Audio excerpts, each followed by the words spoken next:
Sri Ram's IAS, serving the nation since 1985. अब offline हो या online, we are the lifeline. Hello and नमस्ते, आपका स्वागत है अराउंड द वर्ल्ड के सीरीज में।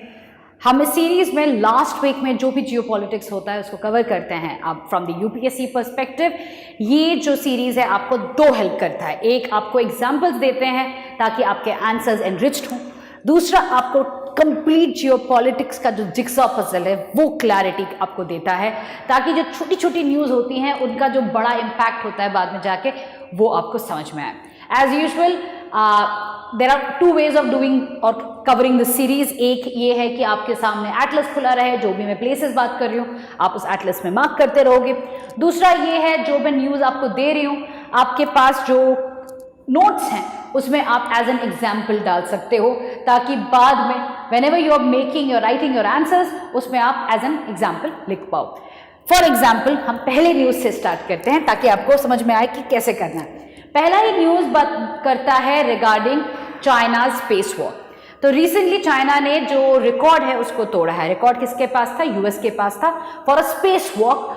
अब ये जो रिकॉर्ड है वो इंपॉर्टेंट नहीं है, जो इंपॉर्टेंट है वो है ये मिशन जो है शेंजाओ 19 मिशन, जो कि अक्टूबर 2024 में स्टार्ट हुआ था। ना शेंजाओ 19 के इस पर्टिकुलर स्पेस वॉक से ये इंडिकेट करना चाहता है चाइना कि भाई China is now becoming more and more active in the space war.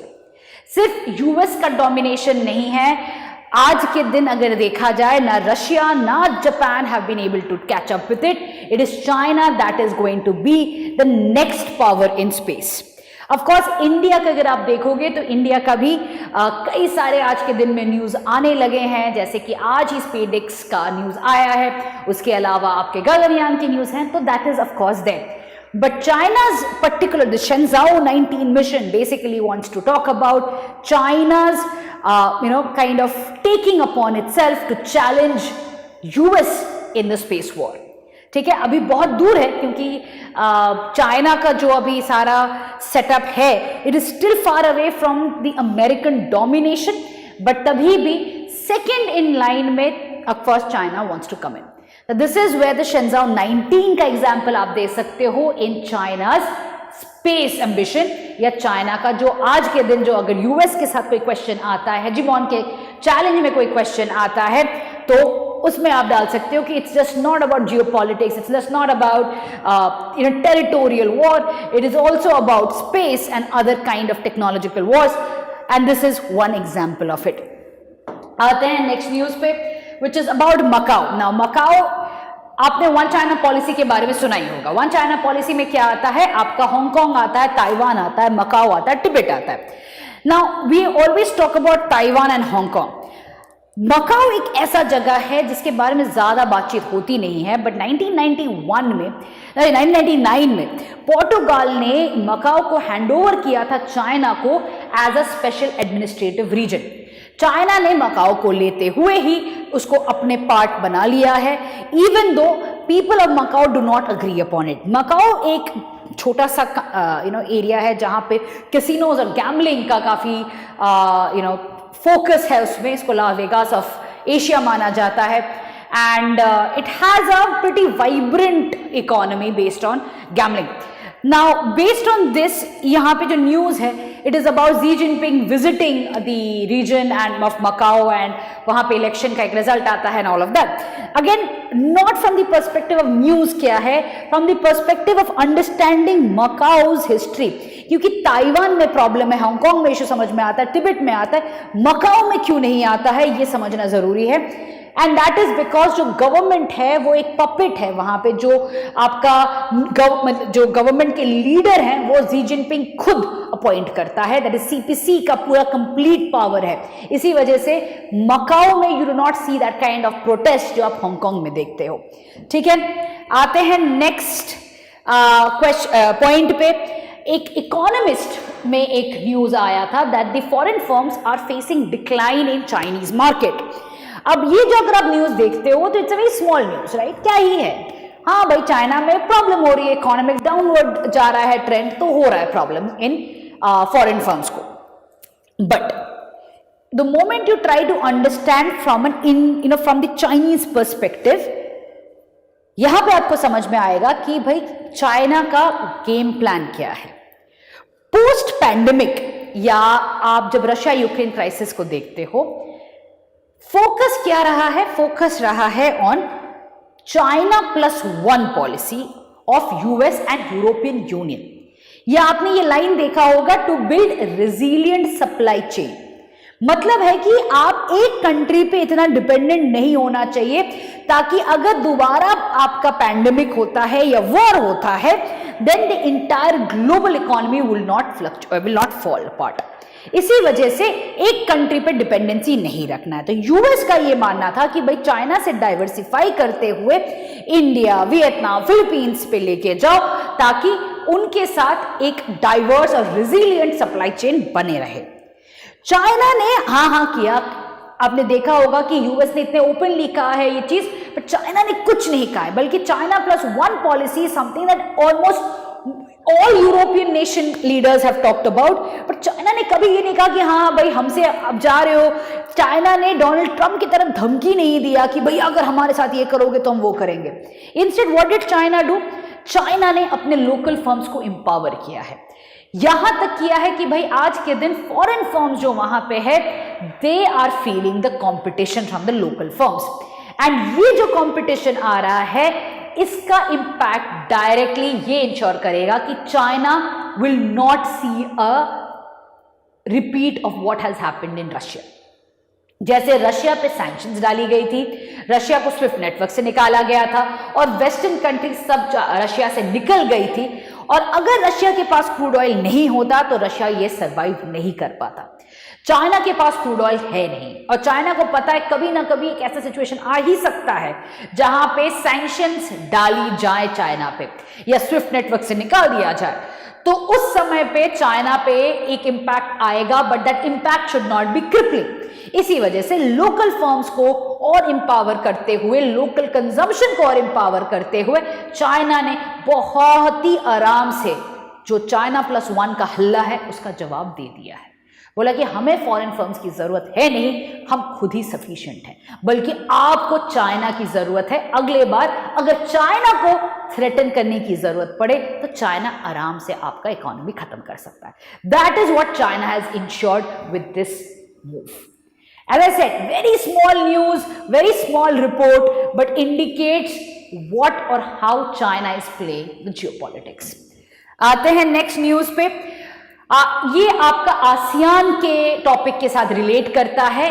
Thailand के मिनिस्टर ने ऑन बिहाफ ऑफ आसियान ये कहा है कि भाई जो म्यांमार में हो रहा है उसका एक ही सोल्यूशन है कि इलेक्शंस किया जाए 2025 में, जहां पे सारे स्टेक होल्डर्स का एक्टिव पार्टिसिपेशन रहे, और इसी से ये हो पाएगा। आसियान ने यहां तक कहा है कि भाई ASEAN is more than willing to be an observer for that election, but reality से काफी दूर है ये सोल्यूशन।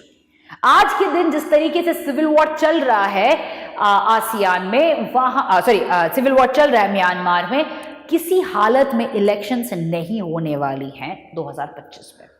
सिविल वॉर के समय पे अगर आप देखते हो, अरक्कन आर्मी ने ऐसे स्ट्रैटेजिक पोजीशंस को कैप्चर कर लिया है जो कि जो मिलिट्री हुंता है उसको बैकफुट में पुश कर दिया है। चाइना ने अपने प्राइवेट मिलिट्री कॉन्ट्रैक्टर्स भेज दिए हैं, तो it is going to get much worse before anything happens. And सबसे इंपॉर्टेंट चीज है कि यहां पे कोई भी इंटरनेशनल ऑब्जर्वेंस नहीं हो रहा है। कहीं पे म्यांमार को लेके इतना डिबेट और डिस्कशन नहीं हो रहा है यूएन में या कहीं पे भी। Countries are more focused on what is happening in Russia, Ukraine and in the Middle East. तो इसी वजह से ये सिविल वॉर चलता ही रहेगा। चाइना इसको अपने एडवांटेज की तरफ मुड़ने वाला है। इलेक्शंस तो बहुत दूर की बात है, but this also shows how ASEAN is really not the grouping to solve any kind of political dispute. उनको सिर्फ और सिर्फ इकोनॉमी से मतलब है, ट्रेड से मतलब है। पॉलिटिकल डिस्प्यूट्स पे आते ही वो अनरियलिस्टिक सजेशंस देते रहते हैं, जैसे कि इलेक्शंस करवाना है म्यांमार में जहां पे सिविल वॉर चल रहा है। तो you can very well imagine how far from reality that is. आते हैं नेक्स्ट खबर में, दैट इज बांग्लादेश की नई दोस्ती विद पाकिस्तान। ना ये बड़ी इंटरेस्टिंग सी डेवलपमेंट है, क्योंकि बांग्लादेश जब से आज़ाद हुआ है तब से पाकिस्तान के साथ ऐसी कोई खास रिलेशन रहा नहीं है। क्यों नहीं रहा है? क्योंकि किसी ने भी अगर पाकिस्तान का सपोर्ट किया है उनको एज रजाकार कहा जाता है। ना हुआ Razakars are basically people who supported the Pakistani army during the liberation war, and Pakistani army ने बहुत ही बेरहमी से बांग्लादेशी लोगों को मारा था, ईस्ट पाकिस्तान के लोगों को मारा था, कहा जाता है जेनोसाइड हुआ था वहां पे। एंड अब कोई भी अगर पाकिस्तान को सपोर्ट करता है then the general understanding was कि भाई आप रजाकार हो, you were one of the people who supported Pakistan during the liberation war. अब ये जो सेंटिमेंट है ये खत्म होने लगा है। क्यों? क्योंकि शेख हसीना ने एक्टिवली इंडिया को सपोर्ट किया था, और जब प्रोटेस्ट हुआ था उस समय पे स्टूडेंट्स प्रोटेस्टर्स को रजाकार्स बुलाया था एक स्पीच में, जिसका एक बैकलैश हुआ था एंड सभी ने ये कहा कि भाई ये हिस्टोरिकल बैगेज खत्म कर दिया जाए।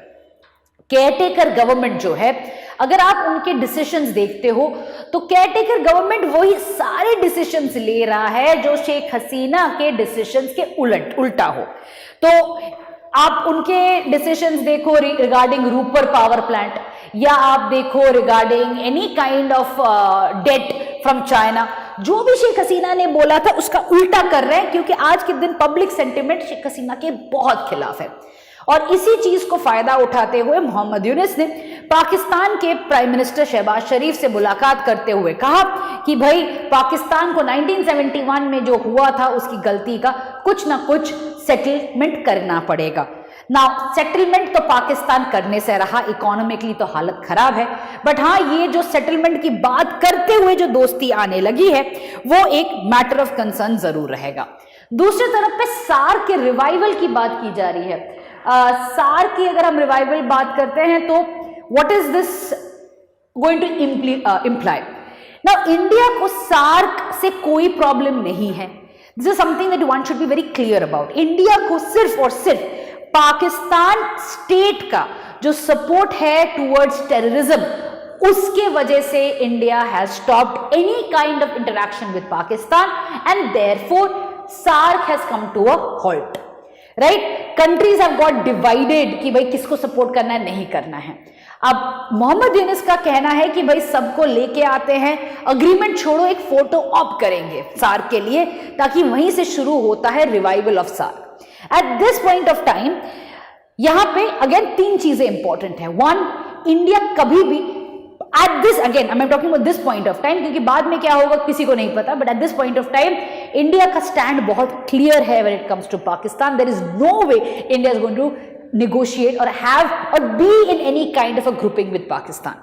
दूसरा जो पॉइंट है कि भाई सार्क के रिवाइवल पे इतना जो फोकस किया जा रहा है, SAARC was not even a success before, जब सार्क फॉर्म हुआ था या क्रिएट किया गया था, बल्कि अगर आप आसियान के साथ कंपेयर करोगे तो आसियान में इंट्रा ट्रेड वाज 25% और साथ में intra trade has always been 5%।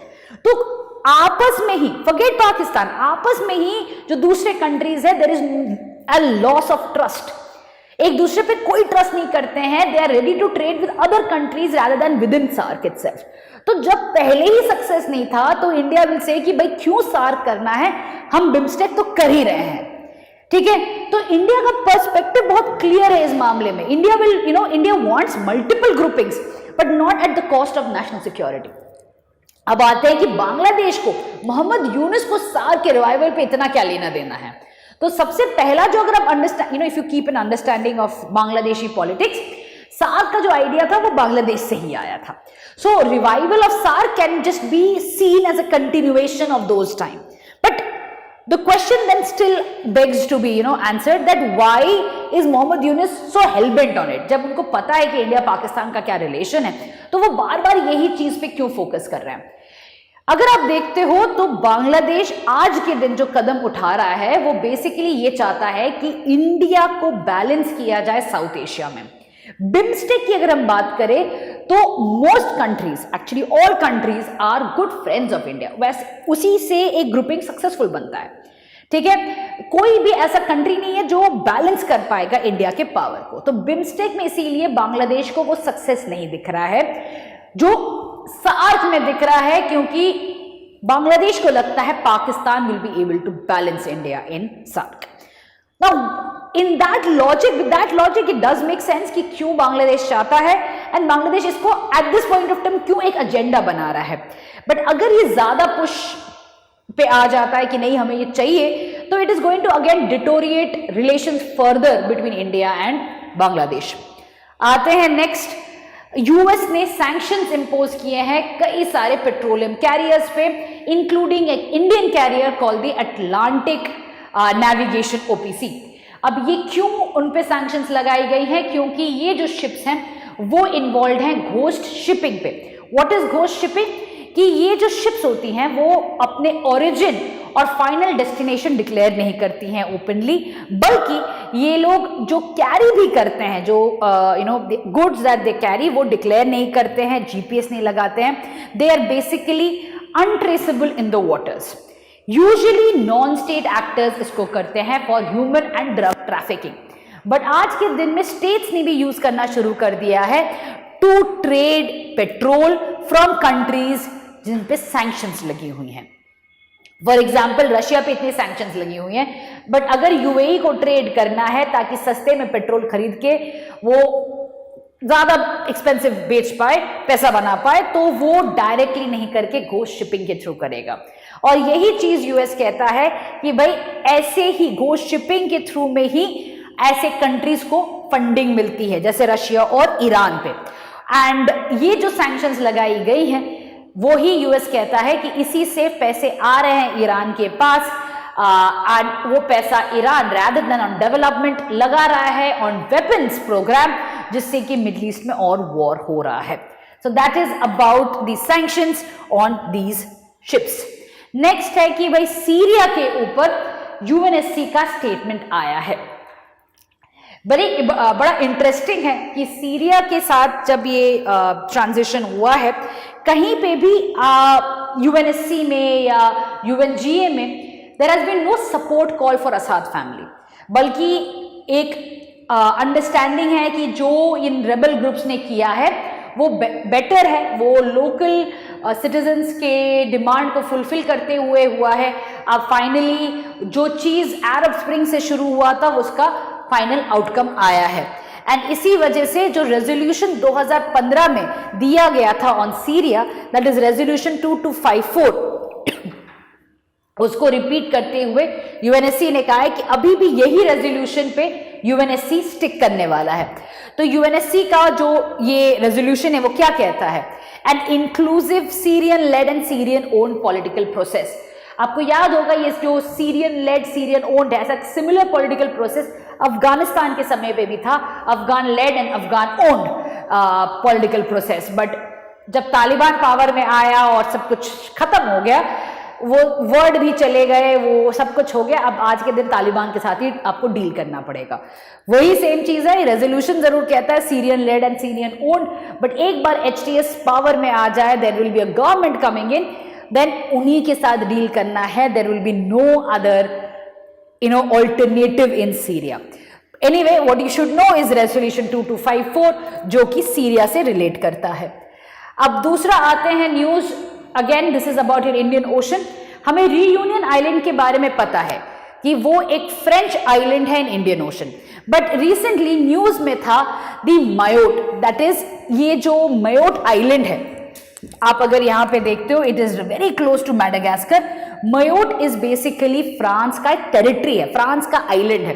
तो फ्रांस के पास भी आइलैंड्स, कई सारे आइलैंड्स हैं इन द इंडियन ओशन, जिनके बेसिस पे फ्रांस खुद को एक पावर मानता है इंडियन ओशन के डायनामिक्स में। इसी के बेसिस पे फ्रांस इंडिया के साथ अगेन इंडियन ओशन के ऊपर they are having lot of partnership. इसी के वजह से France also wants to be part of various other जो ग्रुपिंग्स है इंडियन ओशन में, वहां पे France wants to participate. The idea is France has a lot of, not lot of, but as a decent amount of islands with itself, जो कि France को eligible बनाता है to be part of Indian Ocean, right? तो आपको reunion island पता ही था, अब मायोट के बारे में आपको आना चाहिए। Next we move on to Donald Trump, who has said कि भैया हम पावर में आते ही यूक्रेन क्राइसिस को रोक देंगे एंड इमीडिएट सीज फायर कर देंगे। उनका दो ही एजेंडा है कि भाई यूक्रेन को मिलिट्री फंडिंग वो कम कर देंगे और रशिया के साथ एक सीज फायर करेंगे। Now the idea is very simple, something that this is something that even Putin agrees upon. Putin को भी लगता है कि हाँ भाई एक बार सीज फायर की बात शुरू हो जाए तो जो स्टेटस क्वो है वो मेंटेन होगा, क्योंकि प्यूटिन ने पहले ही 3 चीजें क्लियर कर दी है कि एक, जो एरियाज यूक्रेन ने ऑक्यूपाई की है जैसे कि कुर्स, वहां से वो विड्रॉ करे। दूसरा, यूक्रेन कभी नेटो ना ज्वाइन करे। तीसरा कि भाई जो डॉनबास एरिया है वो बफर जोन बना रहे बिटवीन रशिया एंड यूक्रेन। और तीनों चीज डोनाल्ड ट्रंप को सेंसिबल लग रहा है, तो अगर कोई सीज फायर अग्रीमेंट होता है तो Donald Trump is going to stick on to this. Interesting बात है, अब यूक्रेन क्या अकेले जाएगा या जो दूसरे यूरोपियन कंट्रीज है वो यूक्रेन को सपोर्ट करेंगे, वो तो आगे ही पता चलेगा। But things are becoming more and more clear on what is going to happen in the Russia Ukraine crisis. Okay, next आते हैं जो नॉर्थ कोरियन सोल्जर्स जो डिप्लॉयड थे कुर्स्क में, तो उनमें से कई लोगों का कैजुअलिटीज हुआ है। Now this is a very interesting thing, क्योंकि एक जो कैजुअलिटीज हैं they are not the nationals of the country that is at war, वो दूसरे कंट्री के नेशनल्स हैं। एंड वो how do you deal with it in modern warfare is very interesting. Now, of course, their soldiers are there as part of an agreement, और उस agreement में चाहे वो नॉर्थ कोरियन सोल्जर्स हो या रशियन सोल्जर्स हो, they will be treated as Russian soldiers itself because the war is between Russia and Ukraine. Now, this also goes on to prove that Russia North Korea की जो partnership हुई है, it is going to be very strong because Russia has to return back the favor to North Korea. It cannot just sign it off कि हाँ भाई आपके soldiers ने हमारी वॉर लड़ी है. It is going to be much more than that, and North Korea will be expecting it in form of technology to modernize its nuclear weapons. Okay, let's come down to the next news about the Rwanda DRC. Now, जो एक if you have seen the map of Africa, so DRC आ गया and Rwanda आ गया. And eastern side of DRC के पास rebel groups ने, दोनों तरफ के rebel groups ने वहां पे कई सालों से एक सिविल वॉर कर रहे हैं. अब दोनों कंट्रीज ने एक दूसरे पे उंगली उठा के कहा कि इसने किया है उसने किया है. अब इसके वजह से काफी टेंशन चल रहा था, तो अंगोला ने कहा कि भाई हम मीडिएट कर देते हैं. बट फाइनली ये पता चला कि अंगोला ने भी कहा कि भाई हमसे नहीं हो पाएगा एंड मीडिएशन टॉक्स को कॉल ऑफ कर दिया. रीजन किसी ने नहीं बोला है कि भाई क्यों है, but the idea is that Rwanda और डीआरसी दोनों अभी at this point of time there is no peace talks is going to happen, neither is there any kind of mediation, external mediation that is going to happen, and Angola calling off is not going to be great news to maintain peace in this region. आते हैं next news पे. This is about Somaliland. अब क्या हुआ था यहाँ पे कि सोमालिया और इथोपिया में कई सालों से प्रॉब्लम चल रहा है, ठीक है. एंड द रीजन वाज कि इथोपिया ने सोमालीलैंड के एक पोर्ट को एक्सेस करते हुए अपना सी एक्सेस बनाया है. तो if you look at Ethiopia, it is मतलब सी के बहुत पास है पर तभी भी लैंडलॉक्ड है. इसी वजह से सोमालीलैंड का ये जो पोर्ट्स हैं इनको यूज करते हुए अपना एक्सेस बनाया था, which is something that Somalia did not like. And Somalia and therefore Ethiopia में ये प्रॉब्लम चलता ही रहा. उसके बाद टर्की ने इसमें इंटरफेयर करके मीडिएशन करते हुए इसको सॉल्व किया है और आज के दिन ये हो पाया है. तो this entire issue has been resolve, जिसके वजह से टर्किश जो प्रेसिडेंट है एर्दोगान, उन्होंने दोनों इथोपियन प्राइम मिनिस्टर और सोमाली प्रेसिडेंट को ग्रैटिट्यूड जताते हुए कहा है कि जो डील है वो सोमालिया इथोपिया के बीच में पीस लेके आएगा. Right, so this is where the conflict has been mediated by Turkey. आते हैं नेक्स्ट न्यूज पे. The international chemical weapons body OPCW, इसके बारे में फुल फॉर्म आपको आना चाहिए and why it has been in news. तो जो ये organization for the prohibition of chemical weapons है OPCW, एक इमरजेंसी मीटिंग कन्वीन करता है और ये कहता है कि जो सीरिया में केमिकल वेपन्स हैं उनको कैसे डील किया जाए. अब इंपॉर्टेंट है कि ये कंफर्म्ड रिपोर्ट्स हैं कि सीरिया के पास केमिकल वेपन्स है, क्योंकि सीरिया के जो प्रीवियस लीडर थे बशर अल असाद, उन्होंने ये केमिकल वेपन्स यूज किए थे during the civil war. And आज के दिन OPCW ने यही कहा है कि भाई जो केमिकल वेपन्स हैं उनका अकाउंटिंग किया जाए, उनको केयरफुली हटा दिया जाए ताकि कोई भी एक्सट्रीमिस्ट और रेबल ग्रुप्स के पास ये ना आए। But at this point of time this is too late because it is in Syria, it is all in the hands of the extremist group. तो कहीं ना कहीं ये पहुंच चुका होगा and why would they hand it over? इतना सारा केमिकल वेपन्स क्यों ही OPCW को हैंड ओवर किया जाएगा, unless it comes with some kind of a monetary benefit. So it is right that emergency meeting तो किया गया था, but what the UNSC will do will finally lead to the conclusion. आते हैं next news about Pakistan के leader ने, शहबाज शरीफ ने एक कमिटी बैठाई है to address terrorism. Now I know most of you will be laughing at it, या laugh नहीं तो एक स्माइल तो निकालोगे कि हाय रे टेररिज्म को कंबैट करने वाले हैं ये लोग। बट इंपॉर्टेंट है कि उनके लिए terrorism is not what we call terrorism, उनके लिए terrorism is Balochistan and Khyber Pakhtunkhwa में जो लोग सेशनिस्ट मूवमेंट कर रहे हैं, जो लोग आजादी मांग रहे हैं, उनको सप्रेस करने के लिए उनको टेररिस्ट बुलाते हैं वो लोग, और उनके लिए ये कमिटी बन रही है। It is nothing to do with actual state sponsored terrorism. वो स्टेट स्पॉन्सर्ड टेररिज्म अभी भी पंजाब में डोमिनेट करता है, हर पंजाब मतलब पाकिस्तान का पंजाब, और वो चलता ही रहेगा। ठीक है, so that is what the news is about Pakistan. Wait, हाँ, next is a news between Japan and Philippines, जहां पे दोनों कंट्रीज ने रेसिप्रोकल एक्सेस अग्रीमेंट साइन किया है। अब ये RAA क्या होता है? बेसिकली एक दूसरे को मिलिट्री सपोर्ट देना। It is a military partnership जहां पे whenever the other needs any kind of help, the other will be ready. Now that means that Philippines is slowly having more and more defense ties with Japan, US, and thereby there is a small grouping that is emerging which is going to move away from Quad. जो हम इतने दिन से Quad Plus की बात कर रहे थे कि इंडिया को रिप्लेस किया जाएगा, इंडिया को नहीं रिप्लेस किया जाएगा, बल्कि एक नया ग्रुपिंग इमर्ज हो रहा होगा जहां पे फिलीपींस, जापान, US और ऑस्ट्रेलिया का एक ग्रुपिंग दिखेगा। That is where the dynamics is coming towards, क्योंकि जो रिलेशंस बन रही हैं वहां पे वो ज्यादा डिफेंस ओरिएंटेड हैं, which is not the case with Quad, right? So that is what has been happening in the South China Sea. Next is about the working mechanism for consultation and coordination on border affairs, जो कि India ने 32nd meeting host किया था with China. And again इसी दौरान हमारे national security adviser Ajit Doval ji भी China गए थे, बीजिंग गए थे in a visit. So there is a lot of talks going on resolving border issues right now, disengagement and de-escalation. I will not be surprised if there is a visit by any of the leaders to either China or China to India to actually resolve the border issues in the coming months. जिस तरीके से talks हो रही हैं। With this, we'll come to an end to Around the World वाला series का episode for this particular week.